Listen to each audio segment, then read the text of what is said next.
Assalamualaikum warahmatullahi wabarakatuh. A'udzu billahi minasyaitonir rajim. Bismillahirrahmanirrahim. Alhamdulillahi rabbil alamin. Wassalatu wassalamu ala asyrafil anbiya'i wal mursalin wa ala alihi wa sahbihi ajma'in. Subhanaka la ilma lana illa ma 'allamtana innaka antal alimul hakim. Subhanaka la ilma lana illa ma 'allamtana innaka antal alimul hakim. Subhanaka la ilma lana illa ma 'allamtana innaka antal alimul hakim. Rabbi shrah li sadri wa yassir li amri wa hlul 'uqdatam min lisani yafqahu qawli. Rabbi zidna ilma warzuqna fahma. Nawaina ta'alluma wa ta'lima wa tadhakkura wa tadhkir wa an-naf'a wal intifa' wal ifada wal istifada wal hasa 'ala tamassuki bi kitabillah wa sunnati rasulih wa du'a ila al-huda wa dalalata 'ala al-khair ibtigha'a wajhi wa mardatihi wa qurbihi wa thawabihi subhanahu wa ta'ala, amma ba'du. Kata pengarang Syekh Abdul Qadir Wangoh Wakaf Budi Skam rahimahullahu ta'ala wa nafa'ana bi ulumihi fid dharain amin ya rabbal alamin. Di dalam kitabnya Takribul Ikhwan ada sehingga katanya bahasan sifat kalam. Bahasan sifat kalam. Ini masuk sifat kalam. Sifat paling payah sekali perbahasan dia.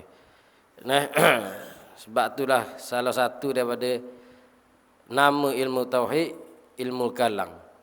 Kerana sifat kalam ni sifat paling payah sekali perbahasan dia. Banyak banyak perbahasan yang dalam-dalam, yang rumit. Dan menyebabkan juga berlaku pengkafiran. Berlaku takfir ataupun pengkafiran pada masalah sifat kalam ni terhadap antara ahli sunnah dan juga mu'tazilah, dan juga mujassimah. Ni apa ni? Bahkan sejarah Islam pernah ketika pemerintahan Mu'tazilah. Islam diperintah oleh Mu'tazilah, golongan Mu'tazilah. Ketika era mana dah ingat nama. Ma'mun. Nama pemerintah dia Ma'mun. Zaman pemerintahan Ma'mun dibuat nak bahawa Quran itu makhluk. Quran itu makhluk. Mu'tazilah masa tu Mu'tazilah kata. Sebelum tu ahli sunnah. Naik zaman Ma'mun, zaman Mu'tazilah. Ada ulama Mu'tazilah masa tu, dia dekat dengan raja. Ma'mun ni raja, asalnya tak tahu kala juga. Tapi Mu'tazilah naik tu, zaman ulama Mu'tazilah masa tu, dia beritahu kepada raja bahawa kena letak satu enakmen, bahawa Quran itu makhluk. Siapa tak kata Quran makhluk, maka kafir. Kena takak, kena bunuh. Zaman tu zaman Imam Ahmad Ibn Hanbal. Zaman Imam Ahmad Ibn Hanbal. Maka ketika tu ramailah ulama ahli sunnah diseksa. Ulama ahli sunnah diseksa. Sebab tu kita tak boleh tengok. Nak tengok betul dengan tengok pemerintahan tak boleh. Kerana pemerintah Islam banyak peseng dah. Syiah apa benda? Ngetoh. Nak kata Mekah nak berdalilkan dengan Mekah. Mak pun Mekah gitu, apa kita lain? Tak boleh kata Mekah tu betul. Zaman Mu'tazilah dia ngetoh kat Mekah Madinah pun. Dia menguasai belaka. Faham? Adakah zaman tu nak kata dia betul? Tak betul, tak betul lah. Nampak? Syiah pun raja yang menguasai dunia Islam ni. Masa zaman Mu'tazilah tu antara fitnah paling besar ialah dipanggil zaman tu fitnah khalqul Qur'an dia panggil. Fitnah khalqil Qur'an. Fitnah Qur'an tu makhluk. Nah, maka dipaksa ulama-ulama ahli sunnah masa itu supaya berkata, pegang tu wallahu a'lam, dah latih tau, berkata bahawa Quran itu makhluk. Siapa nak kata gitu sekak. Dah boleh ngajar ke? Tu dah boleh ngajar sekian khas. Rengang kalau dah boleh ngajar tu rengang.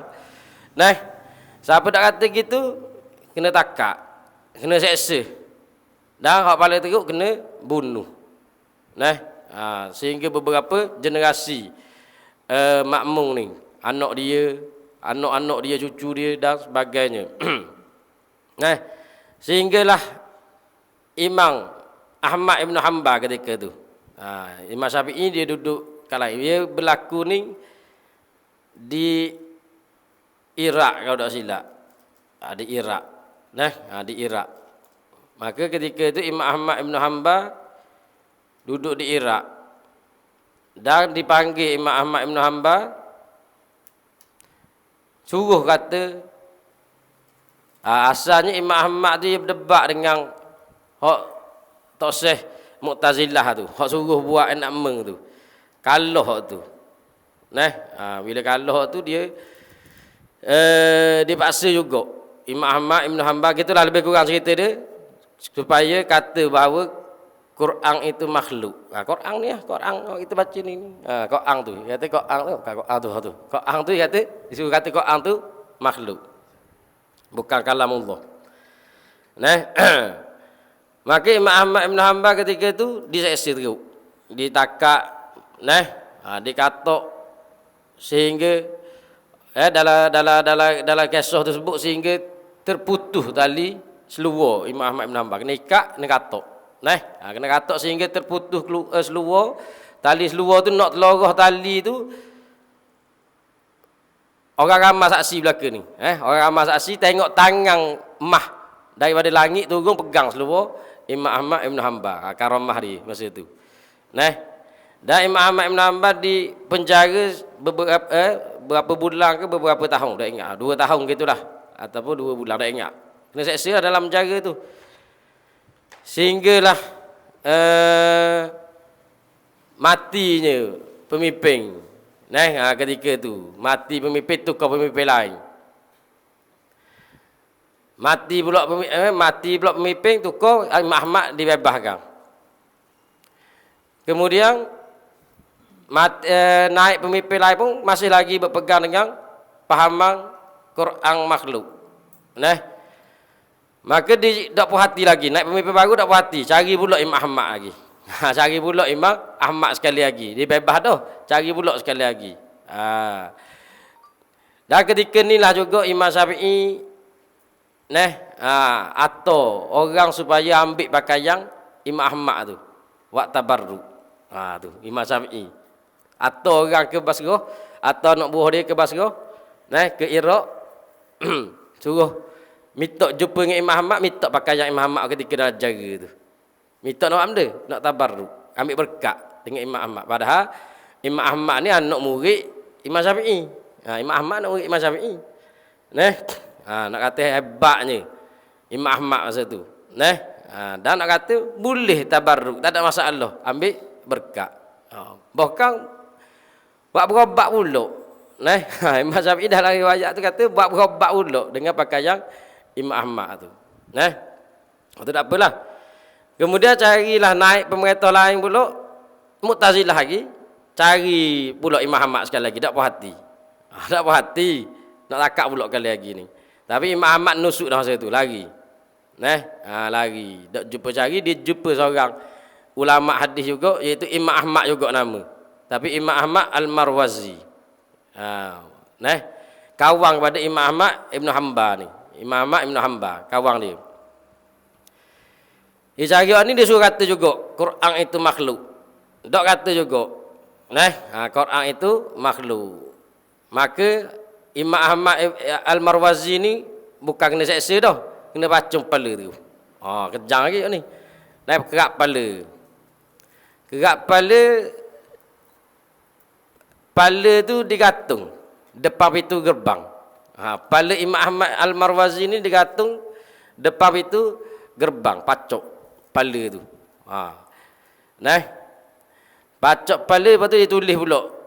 Gantung di telinga tu dia tulis, orang ini dipancung, dihukum bunuh, dihukum pancung kerana tidak mengatakan Quran itu makhluk. Ini nak repot orang lah. Nak suruh orang pegang semua ayat tu berpegang dengan Quran itu makhluk. Dia tok dia tu. Sedang molek dia bunuh tu, sedang molek dia bunuh Imam Ahmad Al-Marwazi tu, mati pula pemimpin tu. Mati pula pemimpin hak jatuh hukuman bunuh tu. Naik pemimpin baru. Naik pemimpin baru, dah ingat dah nama benda ni. Jadi kalau nak baca kisah ni, baca dalam kitab Aqidatun Najin. Aqidatun Najin sebut kisah. Kemudian naik pemimpin baru. Apabila mereka tu asalnya pegang gitu juga Quran makhluk lagi. Tapi orang kanang hak pemimpin lama tu. Orang kanang dia tu nak jadi orang kanang pemimpin baru kok. Dia pergi tengok kepala Imam Ahmad Al-Marwazi tu masih berdarah.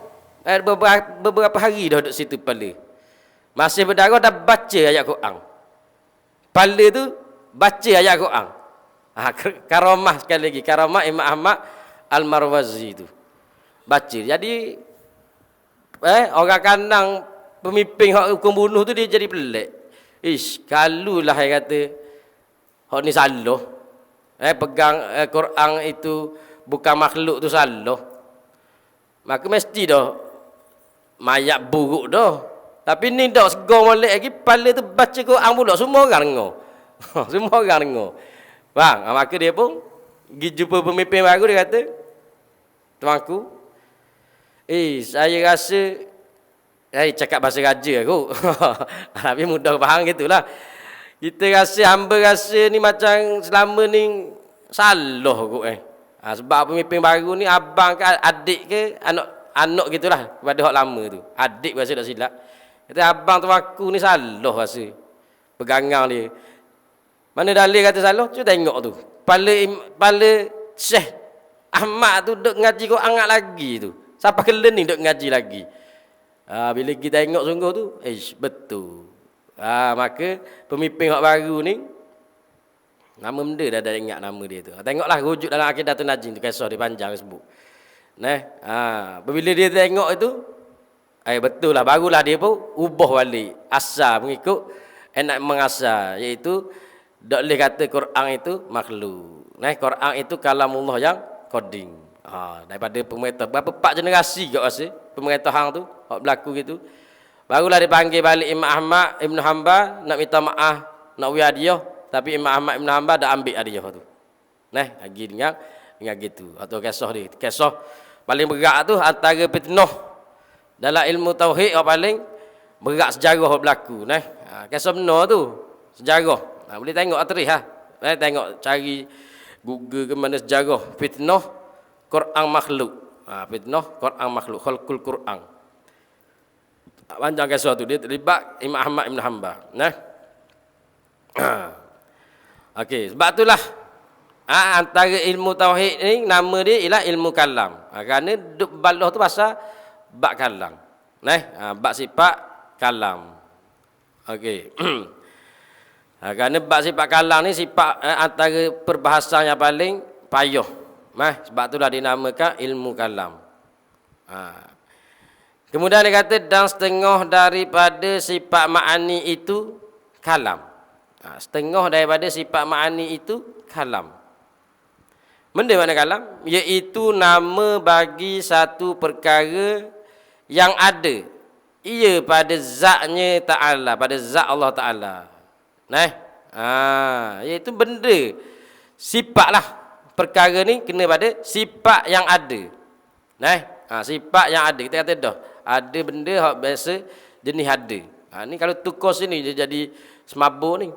Sifat yang ada. Makna benda? Kalau Tuhan buka hijab tu, nescaya kita boleh lihat atau boleh dapat dengan panca indera. Sifat kalam ni.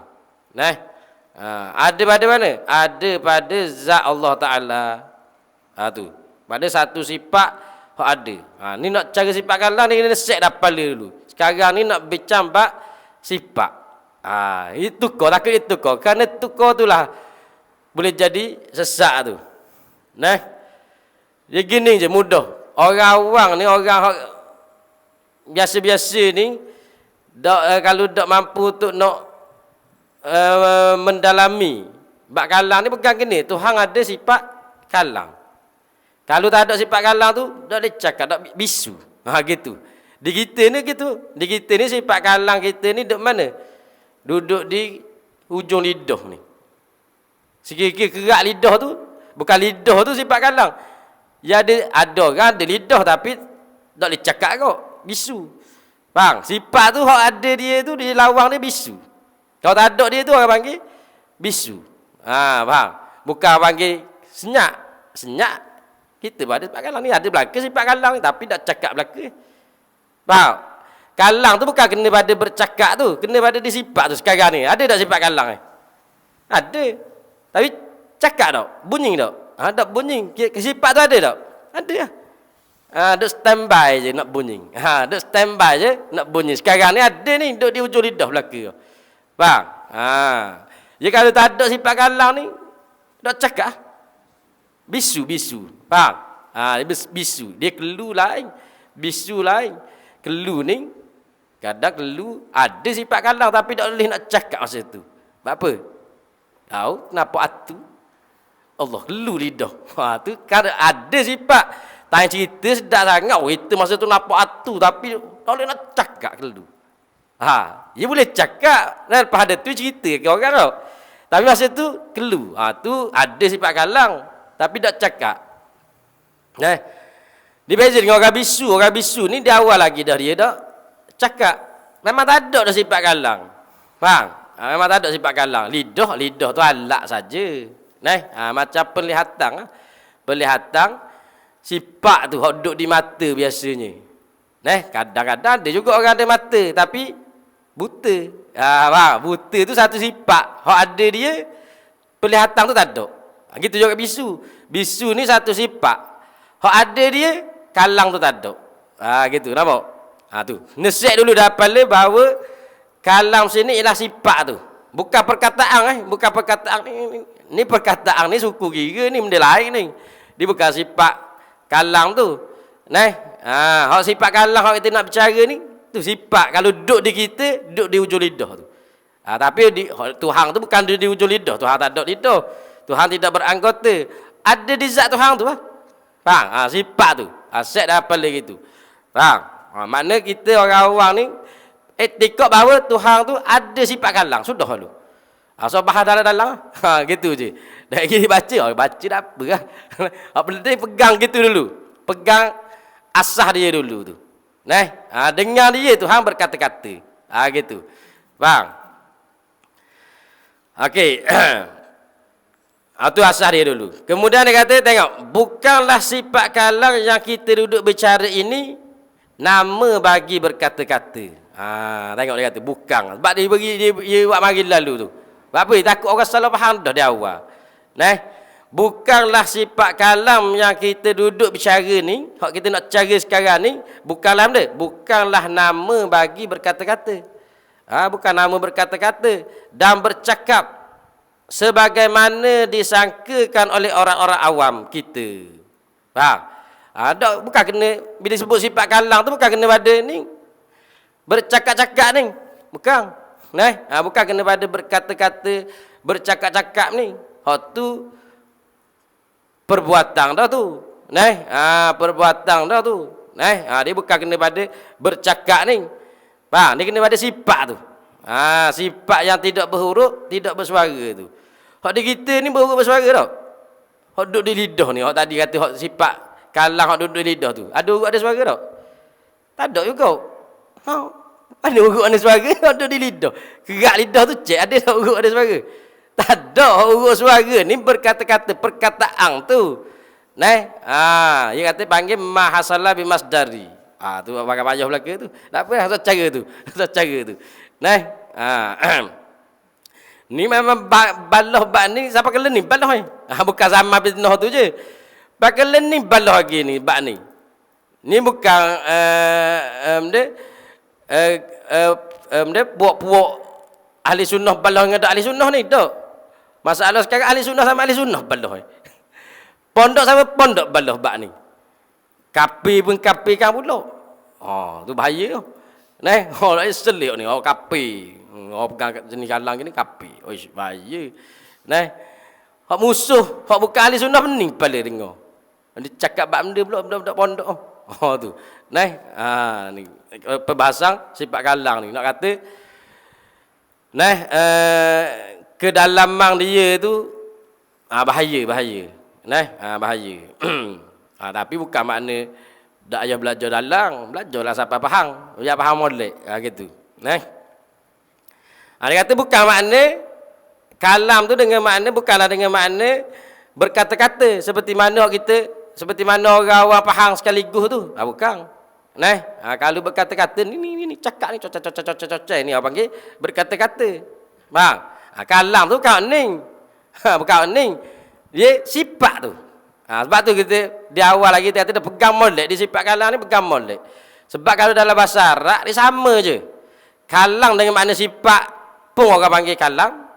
Hak dengan makna berkata-kata pun orang panggil kalam juga. Perkataan waktu tubik ni pun orang panggil kalam juga. Tiga tu benda beza belaka tu. Orang panggil kalam belaka. Sebab tu kita dalam dia panggil dalam kitab Takribul Ikhwan ni dia bagi.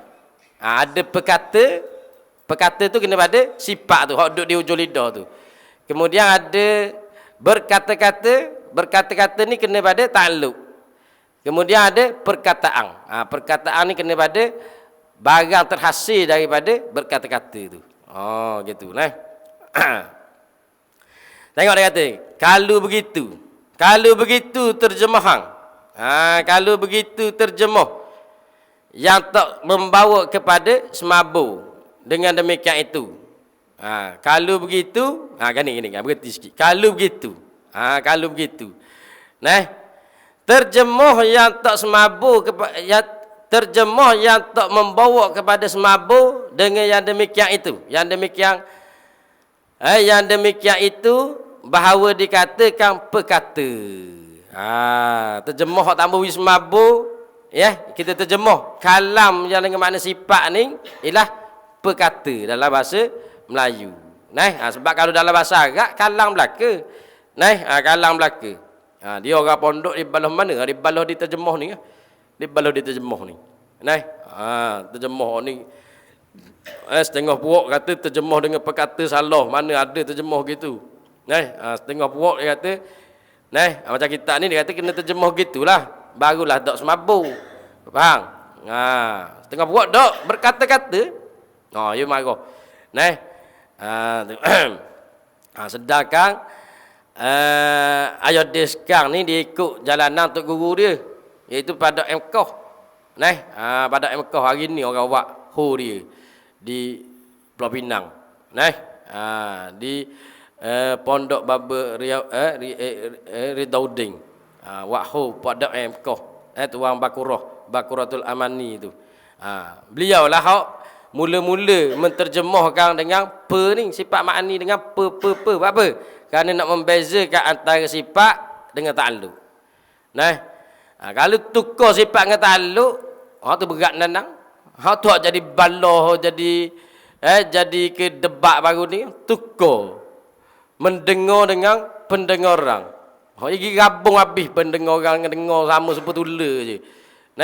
Tuduh orang ngaji sifat 20 Asy'ariyah ni kata Tuhan tidak mendengar. Pelik.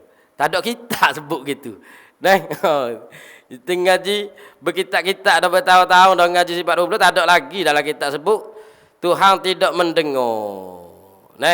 Tuhan tidak mendengar orang yang berdoa. Tak ada. Bukan Tuhan mendengar, bukan setakat mendengar suara, mendengar warna pun Tuhan dengar. Suara, sama mendengar, mendengar warna, mendengar rasa, asalkan benda tu ada, Tuhan dengar belaka.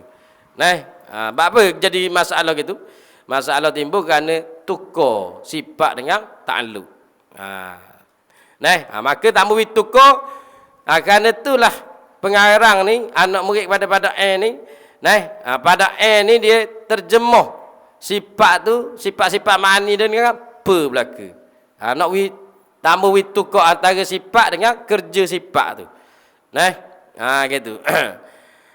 Kemudian dia kata gitulah. Kalau begitu terjemah yang tak membawa kepada semabur dengan yang demikian itu. Semabur dengan yang demikian itu. Demikian mana? Semabur dengan kata kalam tu ialah bercakap dan berkata-kata tu. Bahawa dikatakan kalam, sifat-sifat kalam tu perkata. Gitu. Terjemah dengan perkata. Bila sebut perkata, faham kita kena pada sifat kalam tu. Kalau nisbah pada kita, hok duduk di hujung lidah tu. Bukan kena pada kerja sifat tu. Kerja sifat tu panggil berkata-kata. Kalau duduk di kita ni benda kerja sifat tu, berkata-kata tu. Ni gerak keng. Ni gerak mulut ni, gerak lidah tu orang panggil berkata-kata. Lepas tu suara tubik tu orang panggil perkataan. Tu beza tu kat situ. Maka pasal Tuhan bersifat dengan dia, dengan sifat kalam, itulah berkata-kata.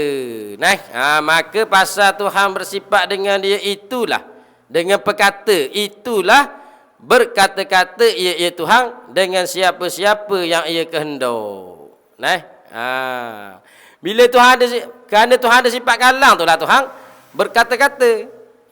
Kalau tak ada sifat kalam, macam mana nak berkata-kata? Faham? Macam orang bisu. Apabila bisu, tak boleh kata-kata dah lah. Tapi kata-kata sini kayak gini. Maksud dia lain pula. Bukan kata-kata dengan makna kokak-kokak macam kita ni. Cakap dah betul-betul ni. Bukan. Berkata-kata dengan makna menunjuk lagi. Menunjuk. Faham? Maka pasal Tuhan bersifat dengan dia, dengan perkata, itulah berkata-kata ia, berkata-kata Tuhan. Berkata-kata tu dengan siapa-siapa yang ia kehendak, dengan siapa-siapa yang ia Tuhan itu kehendak. Dia nak cakap dengan siapa dia kehendak, kerana dia ada sifat perkata, ikut pandai dia. Dan fasa ada padanya sifat itu, dia tak bisu. Dan pasal ada padanya, pada Tuhan itu sifat perkata, dia Tuhan tak bisu. Kerana ada sifat perkata tu, itulah maka Tuhan tu tak bisu. Kalau tak ada sifat perkata, maka Tuhan tu bisu. Lazim nak bisu kalau tak ada perkata tu. Faham? Dan sifat kalam itu bukan ia daripada bangsa huruf suara. Faham? Tengok. Dan sifat kalam itu bukan ia. Ia sifat kalam itu daripada bangsa huruf suara. Sifat kalam tu bukan bangsa huruf suara. Bukan peseng, ada huruf, ada suara. Tengok dia kata. Zahir ia. Ia sifat kalam tu bukan bangsa huruf suara tu dengan selekeh-lekeh perhati. Perhati barang-barang kita tahu dah sifat kalam ni bukan jenis huruf, jenis suara. Ni kata dia. Dengan selekeh-lekeh perhati tu barang-barang, tengok barang je, kaji-kaji barang je. Kita boleh tahu dah, boleh kenal dah, boleh faham dah macam mana sifat kalam tu tidak berhuruf, tidak bersuara. Dan pasal ada padanya Ta'ala sifat itu, maka sedia kala dan sentiasalah ia mensediakan perkataan. Okey. Apa dulu satu? Mana guna selekeh-lekeh perhati? Perhati barang-barang, perhati diri kita ni. Macam tadi lah. Sifat kalang kita duduk mana tadi? Perkata kita tu, roliknya duduk di ujung lidah tadi. Ada urut, ada suara tak? Ada urut, ada suara tak di ujung lidah ni? Tak ada. Gitulah sifat kalang Tuhan pun. Gitu je nak kata. Faham? Selekeh-lekeh perhati, gitu je lekeh-lekeh perhati barang-barang je. Tak payah kaji beradong sangat lah. Mana saat ni gitu. Sifat kalang Tuhan pun tidak bersuara gitu supaya kita kau. Bukan sama. Mana nak kata sifat tu jenis memang tak berurut, tak bersuara. Hak di kita pun tak berurut, tak bersuara. Pelik benda hak di Tuhan tak berurut, bersuara. Faham? Tu selekeh-lekeh perhati. Tengok di kita ni. Perkata kita biasanya duduk di ujung lidah. Biasanya duduk di ujung lidah. Ada urut, ada suara tak? Ada. Oh, Tuhan pun faham gitu. Tak ada kok huruf suara dia jenis sifat gitu. Faham? Bukan jenis sifat yang berhuruf bersuara. Dan pasal ada padanya, pada zat Tuhan Ta'ala sifat itu, iaitu sifat perkata itu. Kerana ada sifat perkata ni, maka sedia kala dan sentiasalah ia Tuhan mensediakan perkataan. Perkataan air pula. Mensediakan perkataan atau sedia kala dan sentiasa nak berkata-kata dengan siapa-siapa yang ia Tuhan kehendak. Makna dengan sebab ada sifat kalam ni lah Tuhan nak berkata-kata, bukan berkata-kata. Kalau berkata-kata lalu dah cakap dah berhenti. Macam kita ni sekarang ni, bukan kata kita sama dengan Tuhan, banding yang nak suruh dekat faham. Hakikat sifat dia tu wallahu a'lam. Tak ada orang tahu. Hatta Nabi SAW pun tak tahu hakikat zat dengan sifat Tuhan ni. Dah kita belajar ni benda, nak mendekatkan faham je kita banding ni, nak mendekatkan kepahaman. Okey, mendekatkan kepahaman mana? Kita ni ada tak sifat kalang ni?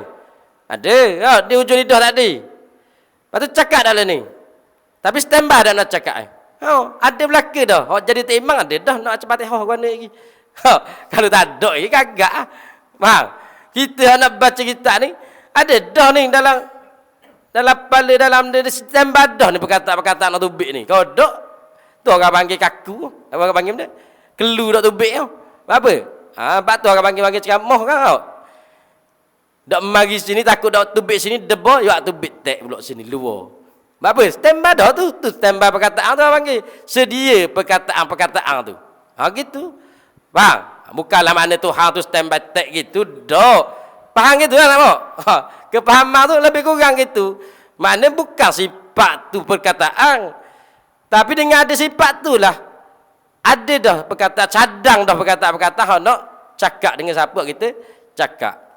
Orang nak pergi jumpa YB, nak pergi jumpa sultan ke, Allah, 2-3 hari dah yang ngapa, ampun tuanku, ampun tuanku. Ada tu aja, ampun tuanku, pendek je. Tapi duduk dah dalam hati ni, cakap lagi. Dah cakap lagi kan pergi depan sultan lah, baru tu baik, ampun tuanku. Faham? Tapi dalam hati ni dah tidur ni, gak sebeng kat zikir. Faham dia? Ampun tuanku, ampun tuanku. cadang dalam hati tu. Apa? Sebab dia ada sifat kalang. Kalau orang bisu nak cadang ke mana dah, benda tak ada, tak tahu kali dah. Bisu alik pekok, tak tahu benda dah. Tu nampak. Tu makna kerana ada sifat kalang tu lah, Tuhan tu sedia dah perkataan tu. Sedia perkataan, tapi bukan para zahir gitu. Bukan supaya kita gini. Gitulah nak khabar kepahaman tu sifat kalang tu. Maka pasal sungguh dan berlaku perkara inilah dikatakan Tuhan tak diam. Bukanlah boleh dikatakan tak diam itu dengan sebab dia berkata dan bercakap selama-lama dengan tidak berhenti dan tidak berputus-putus. Ni payah-payah belaka ni. Tu. Tengok dia kata mana ni? Dan berlaku perkara inilah. Perkara mana? Perkara sentiasa mensediakan perkataan tu. Atau sedia kala dan sentiasa nak berkata-kata dengan siapa-siapa tu. Tu makna perkara inilah tu. Bila tu kita faham dah tadi dengan adanya sifat perkata, maka Tuhan tu sentiasa mensediakan perkataan tadi di khabar. Dan juga sedia kala Tuhan tu sedia untuk berkata dengan siapa dia kehendak. Maka inilah dikatakan Tuhan tak diam. Sini kita kata Tuhan tak diam. Tuhan tak diam. Dengan makna benda? Bukanlah boleh dikatakan tak diam. Bukanlah orang kata Tuhan tu tak diam tu dengan makna benda? Dengan makna Tuhan cadang dah nak berkata dengan siapa. Bukan makna Tuhan tu tubik semua suara. Tak berhenti ketok. Tak diam sini, tak diam sini lain sikit makna. Kalau kita tak diam ni makna berak semua. Marah dia orang pula. Berak semua dia ni. Gelam mak mamak nyamuk jatuh. Berak semua dia. Tu nampak? Tapi tak diam sini nak khabar Tuhan tu cadang dah, sentiasa mencadangkan perkataan tu untuk berkata kepada siapa hak dia kehendaki. Sebab tu dia kata bukanlah boleh dikatakan tak diam itu dengan sebab dia berkata dan bercakap selama-lama. Bukan makna Tuhan tak diam tu dengan makna Tuhan cakap semua dah berhenti tok. Dengan tidak berhenti tu. Dan tidak berputus-putus. Cakap dah putus-putus tu makna kata Tuhan tak diam, bukan gitu. Makna kata Tuhan tak diam tadi ialah kerana Tuhan sentiasa bercadang perkataan tu, ataupun sedia kala Tuhan tu bersedia untuk berkata-kata dengan orang yang dikehendaki. Hanya yang selama-lama dengan tidak berputus-putus itu dua perkara juga di sini. Hak selama-lama hak tak putus-putus tu dua je. Iaitu satunya ada sifat kalam padanya. Itu makna hak tak putus. Tuhan bersifat kalam tak putus tu makna benda. Yang pertama hak tak putus ialah satunya ada sifat kalam padanya. Sifat kalam tu sentiasa ada pada Tuhan. Keduanya mensediakan perkataan atau nak berkata. Tu. Hak tak putus lagi ialah mensediakan perkataan atau nak berkata sokmo. Tu hak tu makna tak putus. Tu makna orang panggil Tuhan bersifat kalam tidak diam. Makna benda sentiasa ada sifat kalam dan juga sentiasa bercadang untuk berkata-kata dengan sesiapa yang ia kehendaki. Tu makna sifat kalam Tuhan tu tidak putus. Sebagaimana disorehkan dengan yang kedua di dalam kitab yang bernama Tawdihil Aqaid. Tawdihul Aqaid. Yang kedua tu mana? Iaitu mensediakan perkataannya tu. Sebut mana ni? Di dalam kitab yang bernama Tawdihul Aqaid. Mana kalau orang mampu nak tengok kitab ni, pergi cari kitab ni. Dalam kitab ni ada hak dia mari dalil ni. Dengan makna gitu. Okey. Payah faham tau. Tak apa, tak faham pun tak apa, tak berdosa dah ni, tak faham. Faham? Hak penting etikok bahawa adanya sifat kalang pada Tuhan. Dan dengan dia Tuhan berkata-kata. Sesal dalam masalah. Tu je hak wajib etikok. Hak dalam-dalam ini kalau dok jijuk jangan pergi. Jangan pergi. Ni ilmu tauhid kalau dok le jijuk jangan masuk. Padang ambil pada air je. Hak pada air tak payah pun. Pada air tu je pegang bahawa Allah wajib bersifat kalam. Mustahil Allah itu bisu. Selesai dalam masalah. Nampak? Gitu. Dan Allah tu berkata-kata dengan orang yang ia kehendaki. Selesai masalah. Gitu. Dan Quran ni Quran ni kalamullah yang qading. Gitu je. Bang, hak tu je hak wajib orang-orang ni pegang. Ada pun ni dia sebut bercadang tak cadang ni, hak tu biarlah tak faham pun tak apa. Kalau faham bagus. Kali pertama dengar memang tak faham. Orang belajar bertahun-tahun pun tak faham. Kalau faham belaka tak jadi baloh dah lah. Sekarang ni kan dia tak faham tu. Hak ni faham lain, hak tu faham lain. Dan juga dipahamkan dengan selata-lata faham. Daripada ibarat aqaid nasafi. Dan juga dipahamkan dengan selatah-latah faham. Selatah-latah faham mana sehabis-habis faham. Mana? Yang ambil mana kepahaman ni daripada ibarat aqaid nasafi. Kita aqaid nasafi. Kita sifat 20 juga. Habis. Tak apalah tu. Adapun berkata dan perkataan itu, maka baru keduanya berkata tu lah, bercakap tu. Kalau di kita ni gerakan mulut tu lah, gerakan keng tu. Dan perkataan ni hasil daripada gerakan tu. Perkataan ni hasil daripada gerakan tu. Hak tu dipanggil maka baru keduanya. Ni baru belaka, bukan qadim. Hak qadim dua tadi, iaitu sifat kalam hak ada pada zat Tuhan tu dengan cadang berkata-kata tu. Hak tu baru, tu qadim. Adapun bercakap-cakap tu, hak tu baru. Bercakap-cakap baru. Ataupun perkataan tu baru. Dan berputus-putus keduanya.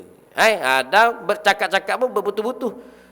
Kerana ketika tak ada mukallaf, Tuhan tak bercakap-cakap lagi. Dengan mukallaf tu. Cakap tentang sifat dia, cakap tentang tu lain. Sebagaimana disarahkan di dalam kitab yang bernama Syarah Mulla. Syarah Mulla. Tu. Nampak? Tu sebut belaka dah kitab-kitab rujukan dia tu. Dan adalah berkata-kata itu daripada umur iktibariyah, yakni perkara yang dikira-kira jua, bukan perkara yang ada. Dan berkata-kata tu ni, berkata-kata ni gerakan mulut ni. Kalau duduk di kita ni, kalau di Tuhan janganlah jangan bayang gerakan mulut. Tuhan tak ada anggota. Kalau di kita ni, gerakan mulut ni lah hak panggil berkata-kata. Sifat tu ada di hujung lidah. Gerakan mulut ni dia panggil berkata-kata. Perkataan dalam hati tu dia panggil cadang-cadang berkata-kata tu tadi. Dia kalau ada nama istilah dia, hak ni dia panggil kalam nafsi. Hak dalam hati tu, perkataan dalam hati dia panggil nafsani. Kalau tu bib mulut ni bergerak bercakap ni dia panggil masdari. Hak tu bib mulut ni dia panggil lafzi. Tu kalau nak istilah dia. Tu pak. Bagi kepada pak kalam tu. Kalam pak ni orang panggil jalanan kalam empat. Ada setengah dipanggil jalanan kalam dua. Tapi tak apa lah tu, tak wajib belaka ni. Kita baca gitu je. Tapi kalau boleh takak tu, comel lah tu. Dan adalah berkata-kata itu daripada umur iktibariyah. Kita berhenti sini dululah. Dan adalah berkata-kata itu daripada umur iktibariyah. Wallahu ta'ala a'lam. A'udzubillahi minasyaitonirrajim. Bismillahirrahmanirrahim. Alhamdulillahi rabbil alamin. Wassalatu wassalamu ala asyrafil anbiya'i wal mursalin wa ala alihi wa sahbihi ajma'in. Allahumma faqihna fid din wa 'allimna ta'wil. Rabbana atina fid dunya hasanah wa fil akhirati hasanah wa qina adzabannar. Wa sallallahu ala sayidina Muhammad wa ala alihi wa sahbihi wasallam.